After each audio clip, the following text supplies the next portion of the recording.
আলাইকুম ভালো আছেন কিটা ভালো নি বন্ধু বন্ধু তোমার আমার আইছে আমি নামি সাইকেল থেকে নামি সুন্দর সুন্দর কিটা ভালো নি পদার আমরা দেখো বাড়ির না নিয়েও দেখো নি গুয়ার বাগান পাই দেখি আর এটা সারা গাছাই তোর গুয়া ফারতে ফারতে পাই আমার সোনাই দরিয়া আছে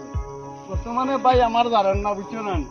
জ্ঞান তো ভাই বুঝি এখন অঙ্ক কিটা করছি জানো নি তুমি দিন যাও গিয়া বিদেশ বেঙ্গলোর যাইতাম গিয়া কিটা মানে তো আগেও বললাম টিকেট করা আছে আউতে তো আমার লগে যাইতা কি কোনো মাছ এটা চলো এক কাম করি এখনো সাইকেল আছে সাইকেল লইয়া যাই গিয়া গুয়াহাটি পর্যন্ত আর হন্তা কি তোমার হন্তা কি যাইব কি ট্রেনে আনালে বদরপুর গেলে কি তো যাইতা পারি আইনো গিলে কিও মানে তোমার বালাটা ডিউটি লাইন দিতে পারো ভাই পকেট ওই যে কত টাকা টাকা বর্তমানে কত আছে টাকা তো কিছু নাই ওই কিন্তু মার্কেট কি চলো ওই তো গাড়ি এনে যার জন্য সারা আমার বাগানো